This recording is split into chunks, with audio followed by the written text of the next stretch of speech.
Australia की संसद में इन दिनों एक नई बहस छिड़ी हुई है और इसकी वजह बनी है सीनेटर फातिमा पेमन, जो ना सिर्फ हिजाब पहनने वाली पहली मुस्लिम सांसद है, बल्कि अब सत्ता के गलियारों में सांस्कृतिक असंवेदनशीलता और धार्मिक भेदभाव की आवाज भी बन गई है।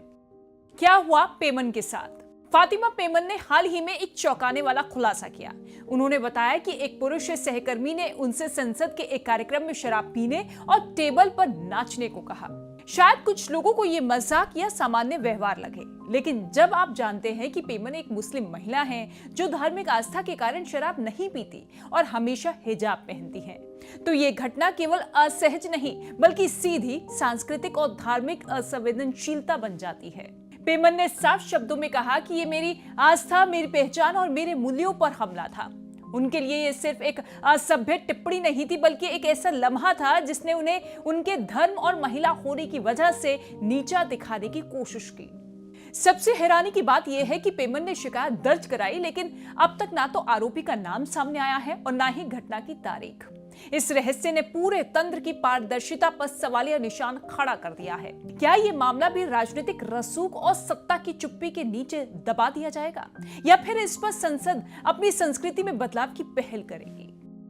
कौन है फातिमा पेमन? फातिमा पेमन अफगानिस्तान में जन्मी एक प्रवासी महिला है, जिन्होंने ऑस्ट्रेलिया की राजनीति में एक ऐतिहासिक पहचान बनाई। तालिबान शासन से बचकर उनका परिवार पहले पाकिस्तान और फिर 2003 में ऑस्ट्रेलिया पहुंचा। पर्थ में बसने के बाद पेमन ने इस्लामिक स्कूलिंग से शुरुआत की और फिर वेस्टर्न ऑस्ट्रेलिया यूनिवर्सिटी से मनोविज्ञान, समाजशास्त्र और फार्मास्यूटिकल साइंस में उच्च शिक्षा प्राप्त की। 2022 में बनी सीनेटर। राजनीति में कदम रखते हुए उन्होंने 2014 में ऑस्ट्रेलिया लेबर पार्टी यानी कि ALP का दामन थामा और यूनियन एक्टिविस्ट के रूप में सक्रिय भूमिका निभाई। यूनाइटेड वर्कर्स यूनियन में आयोजक और यंग लेबर WA की अध्यक्ष बनने के बाद 2022 में वो पश्चिमी और ऑस्ट्रेलिया से सीनेटर चुनी गई। इसी के साथ वो ऑस्ट्रेलियाई संसद में हिजाब पहनने वाली पहली महिला सीनेटर बनी, जो धार्मिक और सांस्कृतिक पहचान के साथ साथ सामाजिक न्याय की मुखर आवाज भी बन गई। 2024 में पेमन ने गाजा पर इजरायली हमले को नरसंहार कहकर ALP की आधिकारिक नीति के विरुद्ध जाकर फिलिस्तीन को मान्यता देने का समर्थन किया।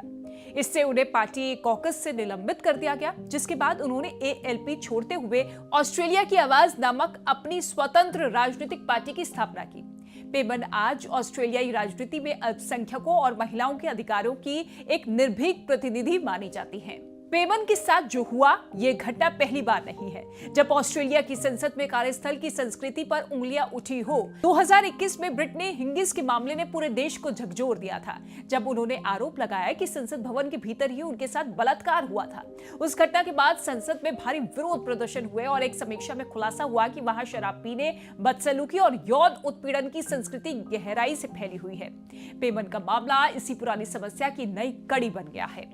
फातिमा पेमन की आप बीती अकेली नहीं है। ये उस हर महिला, उस हर अल्पसंख्यक और उस हर धार्मिक पहचान की कहानी है, जो चाहे जितनी भी ऊंचाई पर पहुंच जाए, फिर भी भेदभाव और संवेदनशीलता और असंवेदनशीलता का सामना करती है। ये घटना इस बात की गंभीर याद दिलाती है कि सम्मान पद से नहीं, सोच से होता है। सवाल ये कि क्या संसद जैसे सर्वोच्च संस्थान में भी महिलाएं और धार्मिक अल्पसंख्यक सुरक्षित हैं? और सबसे अहम, क्या फातिमा को न्याय मिलेगा या उनकी आवाज भी भीड़ में गुम हो जाएगी?